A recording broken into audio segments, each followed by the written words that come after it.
Amazing day to all. This is your amazing guru, Teacher Dan Rogayan, and welcome to another episode of our Let Review session. And as you know, we will be rationalizing again another 10 questions, this time for professional education. For the drill, you have to prepare yourself, your paper and pen with you, at samahan ninyo ako sa pagsasagot ng mga tanong na ito. Alright, let me first share my screen.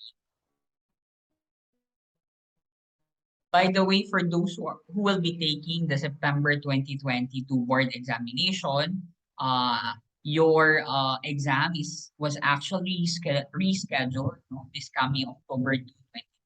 So mahaba-haba pa na araw para sa inyong paghahanda at pagre-review. I hope you maximize the time before your big day.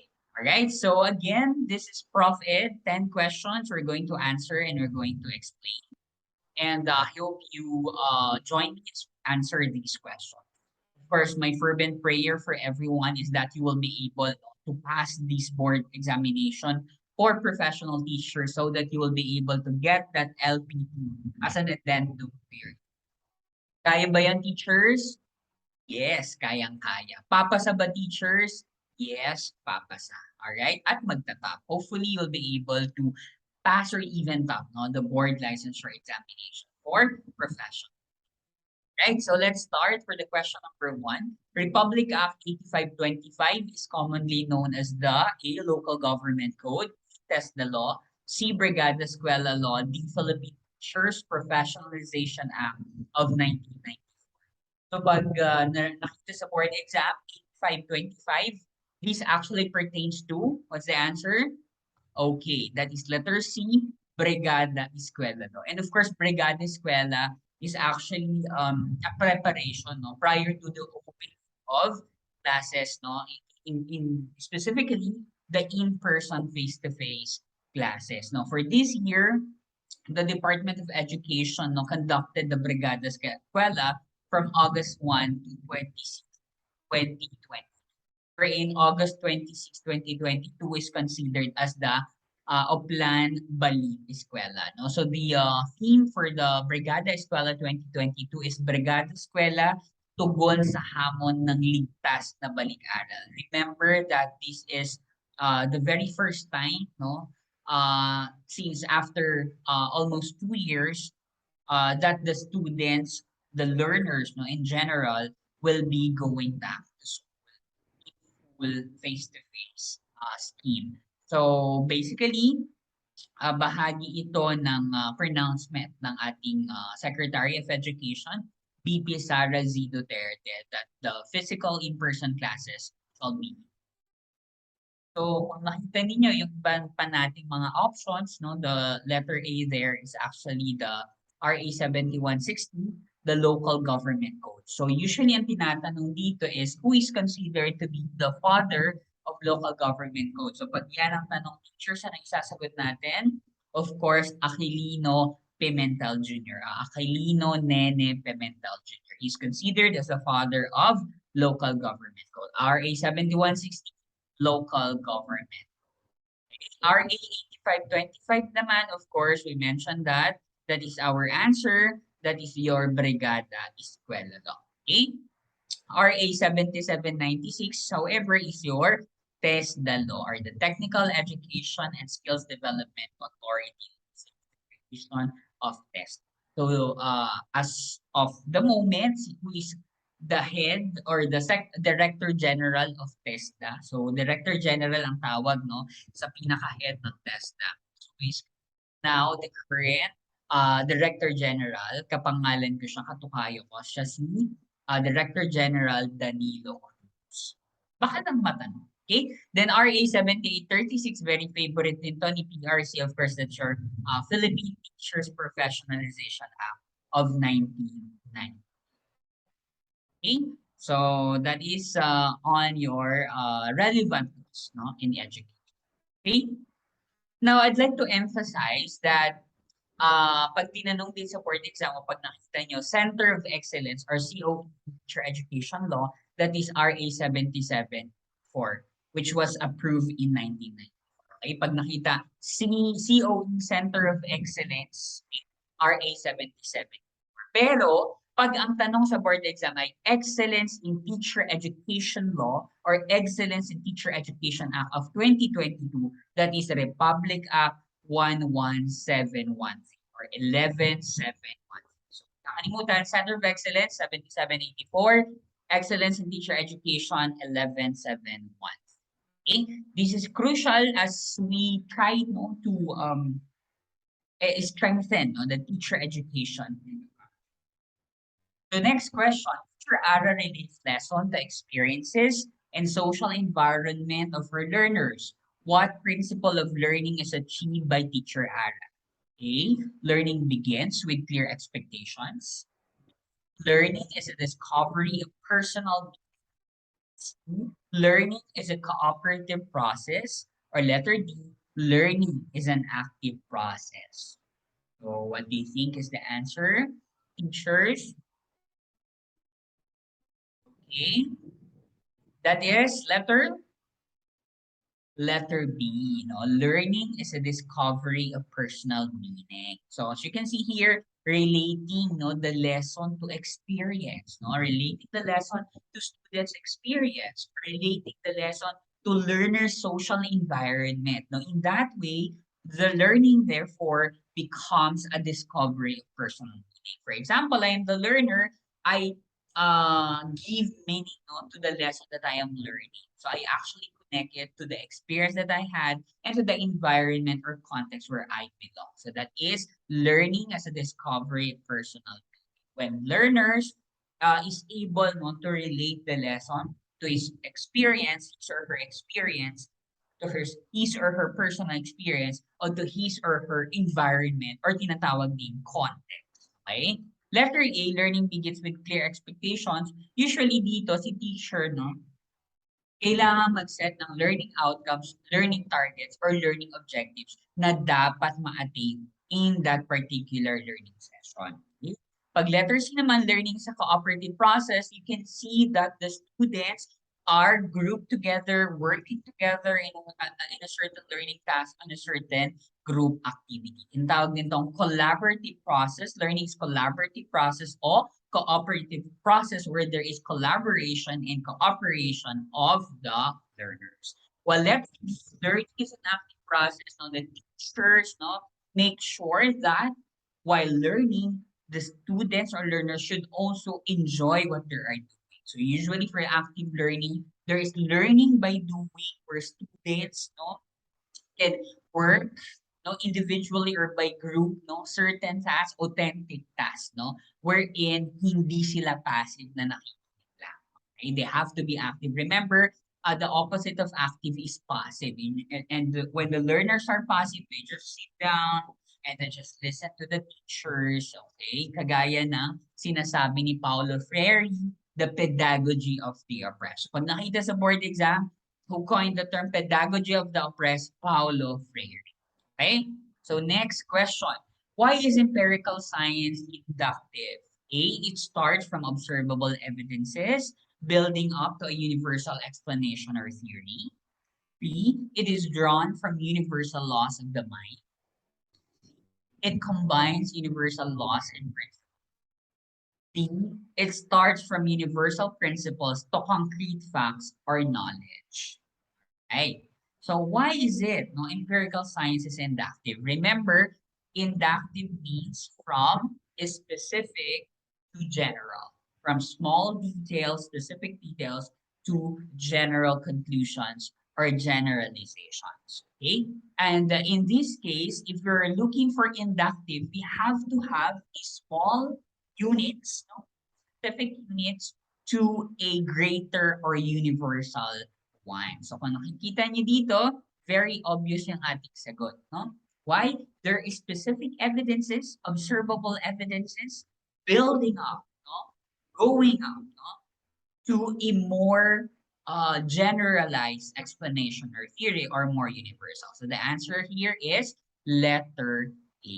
The rest, it is drawn from universal law of the mind. So general na agad, universal na agad, Hindi natin nakita dito yung transition from specific to general. It's already a general, It combines universal laws and principles. Combination na rin agad, usually for combination from if we start from general, from universal laws already, that's already deducted. No? It starts from universal principles to concrete facts or knowledge. Ito naman, deductive. No? From universal principles to concrete facts or specific facts or knowledge. So, medyo, ano naman to? Medyo baliktad naman.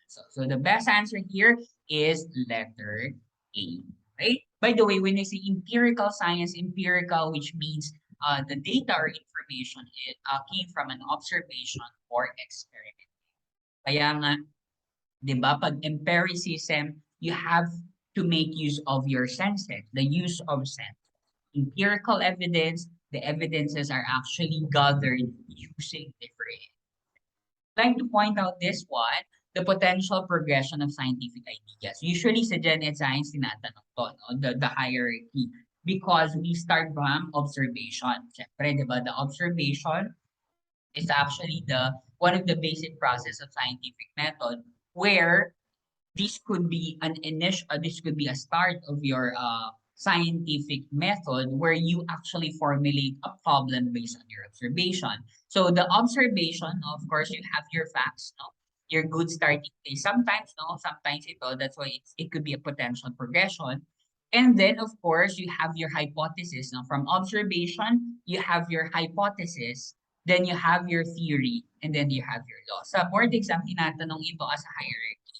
Usually, ang magiging options dito would be from observation to hypothesis to theory and then to law. So a theory before become a law before becoming a law must actually be um concrete theory.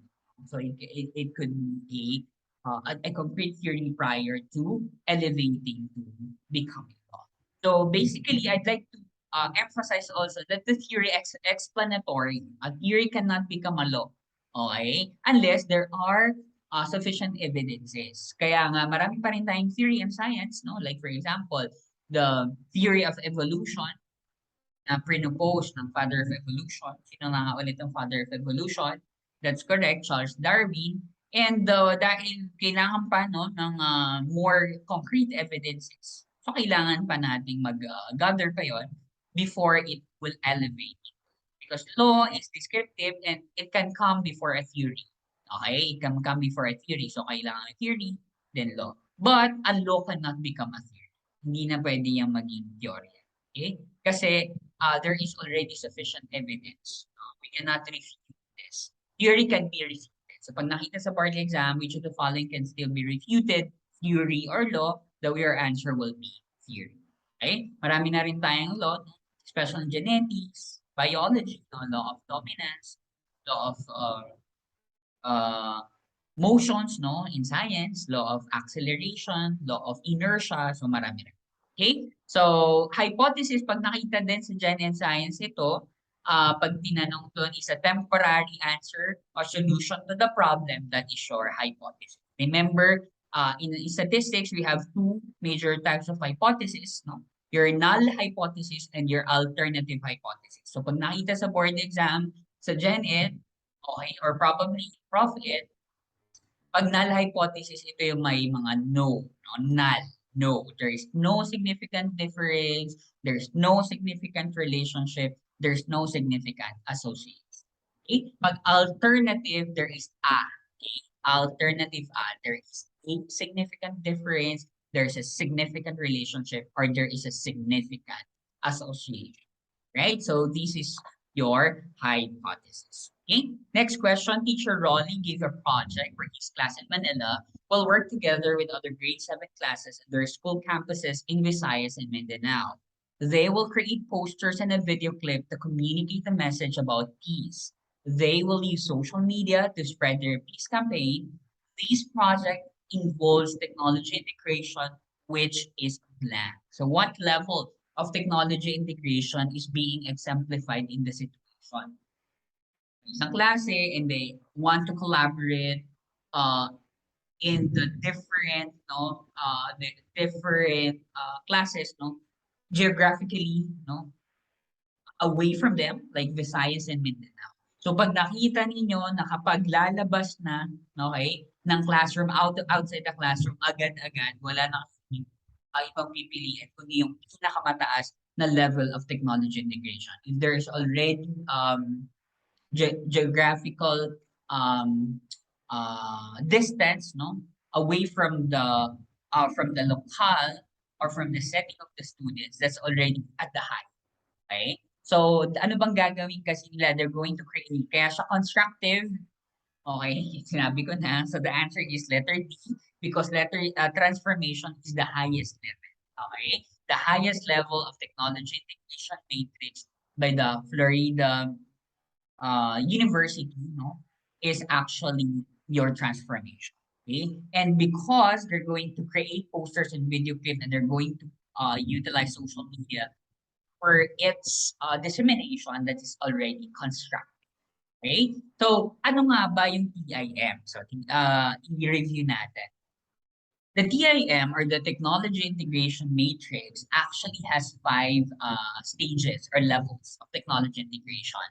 Entry is the lowest level, while transformation is the high. So pag tinanong sa board exam, among the levels of technology integration, what is the lowest? Entry. What's the highest? Transformation. So sa entry, okay, usually wala pang participation ng estudyante dito. They just possibly receive the technology that the teacher is actually showing. Like for example, nagturo ako using PowerPoint presentation. I use technology PowerPoint presentation. Meron bang minanipilit ang bata? Were they actually interactively engaged in the technology? No. Okay? They just possibly receive the information. Okay, that's it. Adoption, okay, sa adoption naman, sisimulan na ni teacher na turuan ng bata, no, to use or to adopt technology, to adopt technological tools. Okay? So, procedural. So, paano yun? Step by step, ituturo ni teacher paano gamitin ang PowerPoint. Okay? So, ito yung mga steps. This is how you actually make a slide presentation. So, they're starting to adopt, okay, that particular technology. And then, for adoption, okay, with A, no, or tinatawag din tong adaptation, adoption or adaptation. So, conventional and independent use of tools. So, dito, kaya na ng bata independent gamitin yung technology na tinuro sa adoption. And they can now choose what particular tools they're going to use. For example, sabi mo, okay, you make a presentation about biodiversity of the Philippines. It's up to you if we're going to use MS Excel, Prezi, Canva, PowerPoint, it's up to you. They have the choice, okay? They have the choice of the tools. Pero sa adoption, because they're just starting, procedural, step by step, ituturo. Infusion is the fourth level, the fourth highest level, wherein, ayan, they can actually choose the tools already and talagang self-directed na sila. Ibig sabihin, they can read some products, some digital products here, okay, without without intervention of teachers. So they can self-direct, they have self-directed or self-regulated way, of actually using it. Usually for everyday na nilang ginagamit. Okay?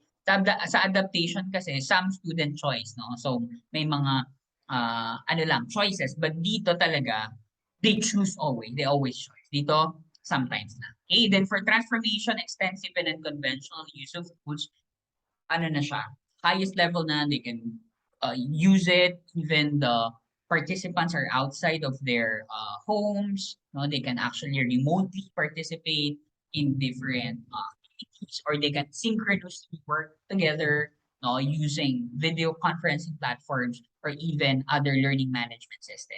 And they unconventional, ibig sabihin, yung PowerPoint pwede na nilang gamitin to, gawan to ng mga interactive graphics, pwede na nila tong gawa ng mga animation. So basically, that's the highest level. So pag tinanong sa board exam, what's the highest level? That is transformation. What's the lowest level? That is entry. And the different characteristics, we also have 5 characteristics. Kung nakita niyo sa tanong kanina, it's more of constructive because the students are tasked to create or to construct. So, pag nakita active, no, it is something to do with mode, the mood of the student, no, in the use of technology, whether they're so active or they're okay. So this is from passive to active. Collaborative is something to do with collaboration, cooperations in actually accomplishing the task. Constructed or constructive has something to do with the information processing. It's actually more of connecting the prior knowledge and information to the new information, new learning that they're going to have. No? So usually it's more of like building knowledge. And then authentic is something to do with the real life situations apply the digital products that are working or in the technology integration. Okay? So authentic yung totoo, no? Tunay, real life. No? So they can actually connect it to the real life situation. And goal directed, you have a goal. No? You have an objective. Why are you going to create or develop a certain digital product? So basically, 2017 actually, maraming mga tanong. Uh, Siguro gagawa tayo ng ano ba, more questions about technology integration matrix, but you can check my previous video about my lectures on technology integration matrix. And I have there several examples now of so next, Miss Rochelle is evaluating an early literacy application for her class. She's making sure that the app isn't cluttered in appearance, arranged in some order of difficulty, and that icons represent what they were intended to represent. So which criterion is she focusing on? Okay, this is technology and teaching and learning, or EdTech, no? Educational technology. A, organization. B, motivation. C, accuracy. D, appropriate. The answer for LPTs. Okay. That is, okay, organization. Andun, no? Nakitang-kita niya, no? Appearance. So, dapat uncluttered, hindi magulo ang appearance. So, organized dapat. Arrange siya something. Organization. Arrangement, no? In order of difficulty. And icons represent were intended to represent. Ibig sabihin, the icons is actually connected with the items that it's being represented. So, this actually talks about the organization of the instructional resource. Motivation has something to do with if that particular instructional material can engage students or take part in the teaching learning process. Motivation, pag ganyan, di ba? Accuracy has something to do with the factual information that you include, no? The credibility of information that you include in your slide presentations or your instructional material. Kaya ako, no, kailangan ma-ensure ko na accurate ang sinasabi ko dito. Okay? So I have to prepare and I have to validate everything. No? I have to make sure that the slide presentation, the questions and the answers are really accurate. So this will help you in your licensure examination for teachers. Pag nakita nyo itong mga keywords na to, appearance, arranging in some order of difficulty, no, icons are that can actually represent what it needs to be represented, then that is organization. And appropriateness naman, appropriateness has something to do with the material or the tool must be appropriate to the grade level or the age of the learner. So it may be grade level appropriate or age appropriate. Okay? So next question, Miss Arabejo is evaluating an app for her grade 8 science class. She's finding out whether the app tops the skills found in the graded standards to ensure that this app will be helpful in meeting her objectives. She wants to make sure it is not too easy nor too difficult for her students. Which criterion is she focusing on? So still, this is technology and teaching and learning or educational technology. A, appropriateness. B, accuracy. C, organization. Or letter D, currency. What are the keywords here? Skills are in the standards, meeting her objectives, not too easy or not too difficult. So that is more of appropriateness. So appropriate kaya yung app kung hindi ba ito gaano kadali or gaano hindi ba kahirap para sa mga grade 8. Does this particular app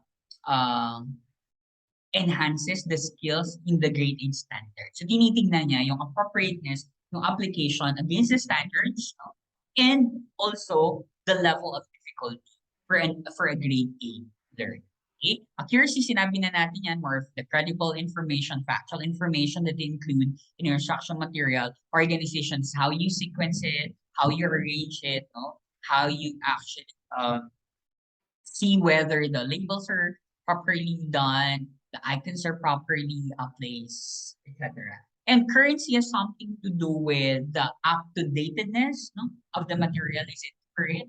Or the information that in your instructional material tiny, no, in current, like for example, no, one instance, pag tinanong sa board exam, ilang CPD units, no, ang kailangang masatisfy ng isang licensed professional teacher employer.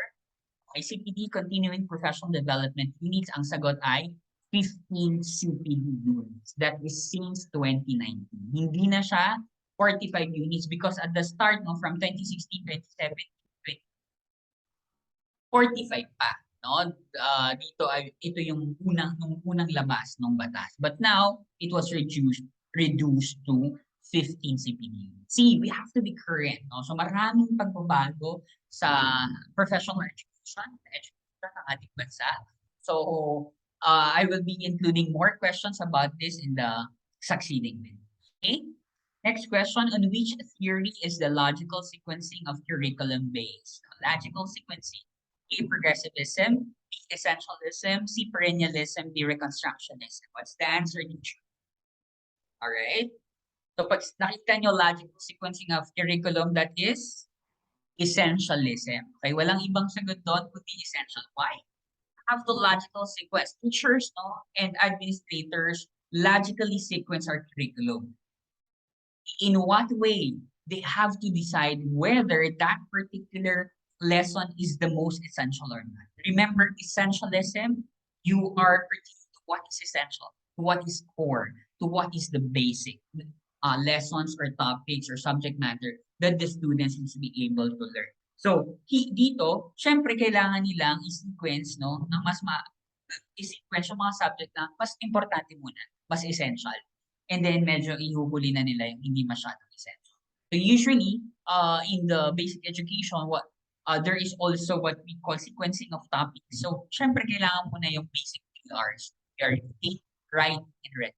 Hindi pwede ito yung nasa dulo or nasa mahuhuli. Because these are the basic skills or foundational skills that the learners must be able to understand or must be able to. Okay? So, progressivism has something to do with the students' interest. No? Pag nakita sa board exam, students' needs, students' interest yan yun. It relates to students' personal experiences yan yun. Progressivism. Okay? The progressivist curriculum subscribe that the curriculum must actually address students' needs and interests and must relate to the students' personal experience. Of course, sinabi na natin to, what is the most essential? What is the most important to learn? And it's actually the teachers or administrators decide that. Okay? So, usually essentialism, of course, is a teacher-centered curriculum. Progressivism is student-centered, okay, curriculum or philosophy. Okay? Then perennialism is heavy on humanities, general education. This is more subject-centered. So, pag teaching of humanities, nakita sa board exam, that is perennialism. Teaching of political democracy, that is perennialism.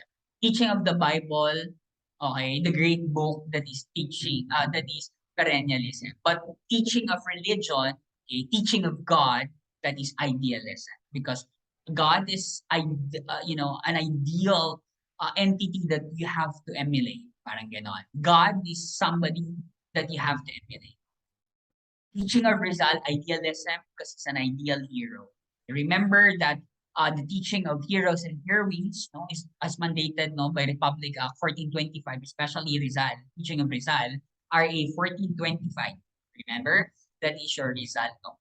Sabihin, kahit magbagong curriculum, nandiyan pa rin ang Rizal. Ngayon, hindi nagdagan, di ba? Rizal and other heroes and heroines, no? To also infuse, no, some teaching or some lessons that we can learn from other heroes and heroines. Okay? So pag nakita offering of gen ed subjects, general education subjects, that is also perennialism. This is subject-centered. And reconstructionism, of course, addresses our social problem. addresses a social problem, so to maintain or to attain social order. Okay?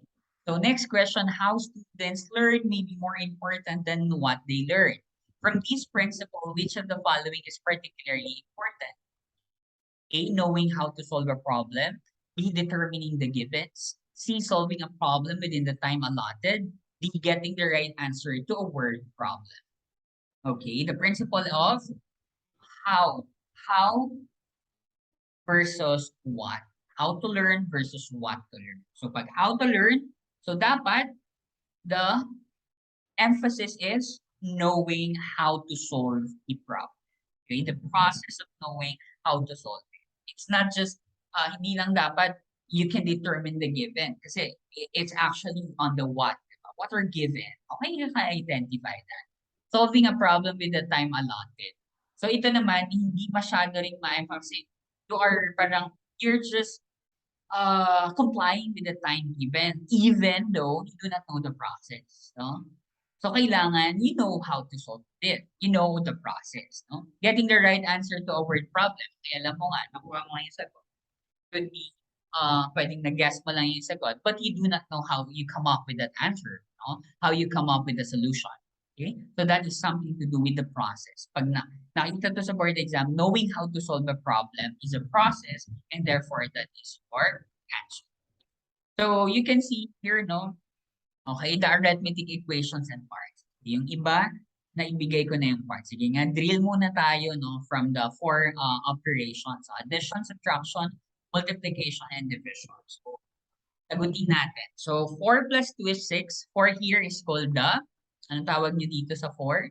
That is your addend, of course. So, in addition, we call it addend. 2 is also what we call the addend. So, pareho silang tinatawag na addend. And the answer or the result of addition is what we call the sum.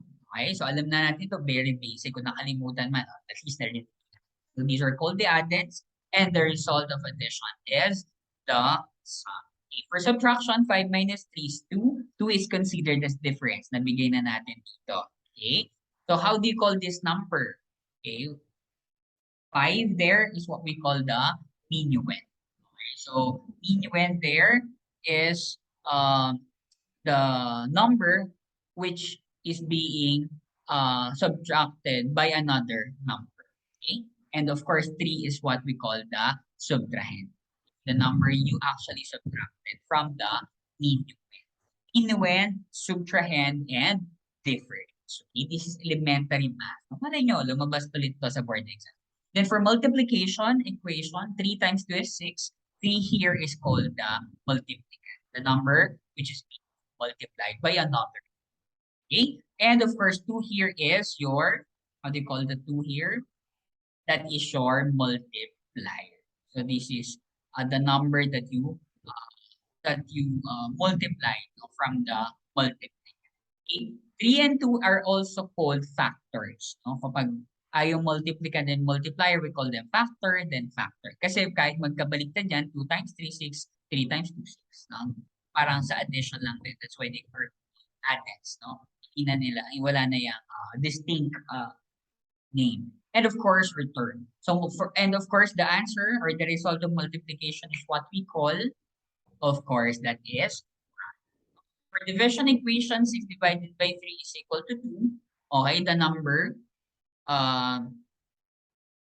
to be divided is actually what we call the dividend. So this is the number to be divided. And the number which will be divided from the dividend is, of course, the divisor. Okay, so this is your divisor. And the result of your division is what we call the quotient. Okay, so this is basic, no? Arithmetic. So I hope hindi nyo yan kinakakalimutan. No? It could actually come out your 10 So next question, which is an example of social and cross-cultural skills. A, obtaining information using the digital technologies. B, using problem-solving techniques and influencing and guiding others towards it. C, knowing when it is appropriate to listen and to speak when interacting with others. Or letter D, all of them. Pag hindi kayo sure, no, tignan natin muna yung ano. No? So what is being asked, social and cross-cultural skills. We say social, interact, no, with others. Okay, yun pa lang, no? Alam niyo na. So letter A hindi masyado kasi it's like just obtaining information using the digital technology. There's no sense of communication and sense of interaction. So wala na yan. Using problem solving technique influencing and guiding others towards a goal. It's more of guiding lang, no? Or influencing lang. Okay? But you are using problem solving. So, hindi siya ganun na social and cross-cultural. So, tanggalin na rin natin yan. Although it could be a possible, a good disruptor, B and C, will actually be your last, your 50-50, your last option. So, between B and C, of course, letters knowing when it is appropriate to listen and to speak when interacting with others. It actually very clear that it talks about social and cross-cultural skills. So the answer here is letter. Huwag kayong ma-distract sa all of them. Kasi pwede naman kasing all of them, but we're actually confined with social and cross-cultural skills. Kung all of them, yung A, hindi na pwede. So, kailangan nating pumili between them. So, pag napili natin ang hindi yan kasi it doesn't talk about social. So, letter A is actually more of media literacy skills, while letter B is more of leadership and responsibilities. So, these skills that are shown here are actually from the 21st century skills P21 framework. No? So, kapag nakita yung letter A, that's media literacy or ICT literacy. Letter B, leadership and responsibility. Letter C is social and cross-cultural. So this is it, no? The different 21st century skills. You have your life and career, learning and innovation, information, media and technology, and your core subjects in 20%. So bahagi ng nakita ninyo, no, yung ating right answer is under the life and career skills, social and cross-cultural skills. Okay? Then you have your media literacy and your leadership and responsibility. There is, you can just scan through them, but of course, you always have to have the keywords or key concept in the STEM so that you'll be able to get the right answer. I'd like to show you some other social and cross-cultural skills. No? So yung nasa option natin na itong number 1, know when it is appropriate to listen and when to speak. Others, pag nakita sa board exam, social and cross-cultural skills, pwede rin conduct themselves in a respectable professional manner. How you satisfy the social expectation, respect cultural differences, and work effectively with people, first interaction, from a range of social and cultural backgrounds, andun na yung keywords agad, pag ito ang lumabas. Then respond open-mindedly to different ideas and values. So when you respond open-mindedly, you are being sociable, no? You are being interactive, and you are very respectful of the culture, no? To be a culture in terms of cultural diversity or even in communication. Then leverage social and cultural differences, and na yung keywords, so sakto, to create new ideas, increase both innovation and quality of work. So if you see these skill sets, so in the options, these are all pertaining to social and cross-cultural. Okay, next. In a curriculum development class, the teacher asked the students to give an enriched definition of the curriculum. Which among the following encompasses the true essence of the term? A. Curriculum is the sum total of all learning experiences in the teaching learning process. B. Curriculum is a list of subjects to take to complete a course. Letter C. Curriculum is a list of courses in order to graduate. Or letter D. Curriculum is a never-ending process in education. If you are looking for an enriched definition, you are going to select the best definition among our options. Okay? And so, hindi na natin ilalagay yung letter B. List of subjects is very limiting. List of courses is very limiting. So we go for letter A and D. So between letter A and D, what is your answer, teachers? So that is letter A. Not because it's mahaba, okay? Not because it's long. You said, diba? Sometimes if you do not know the answer in Prof Ed, the longer the better. Because the longer, the better the explanation. But of course, you know very well that curriculum is a sum total of all learning experiences, not only limited the list of subjects or courses, but also include the learning experiences of the students, the lessons that they can actually obtain even not present in the curriculum, and even others, like for example, the co-curricular and the extracurricular activities. So marami. Curriculum is a never-ending process in education. Marami namang never-ending process sa education, 'di ba? Knowledge acquisition, 'di ba? Ano pa? Ano pa yung mga never-ending learning as a never-ending process, 'di ba? Oh, mga gano'n, ang dami niyang similar. So the best answer here is letter A. Okay? So that ends, no? So that's the last question na pala. So that ends, no, our Prof Ed rationalization. And before I go, so remember, okay, to focus on your goals. No? So reflect what are your goals or what is your specific goal for at this moment. Okay? If that is for you to be able to pass or top the board exam, then focus on that. How can you do that? How can you focus on that goal? Of course, supplement it with, for example, reviewing, no, studying smarter, and of course, scheduling, no, your review program, your review time. No? If you feel like you're tired already, do not pressure yourself. You find time in which your brain is clear, your brain is ready to grasp information and to learn more concepts, no, basic concepts or fundamental concepts or salient points in preparation for your board examination. Okay? 14. So, yun lang naman. So, samahan niyo ako ulit sa mga susunod pa nating video. I'll try my best to upload more as the days are uh, as the day of your board examination is really coming too soon. Kailangan ay patuloy pa tayong maghanda. Patuloy pa tayo. Patuloy pa nating i-test yung sarili natin. Okay? I hope you got 10 points, no, sa ating 10 questions. Kung hindi man, that means you have to study further. Okay? Study harder. Pero kung naka-10 na kayo, you have to study further. So you don't have a choice but to study. Okay? So again, thank you so much for all your support. If you haven't subscribed yet to my channel, please do so. And till our next episode. Very much.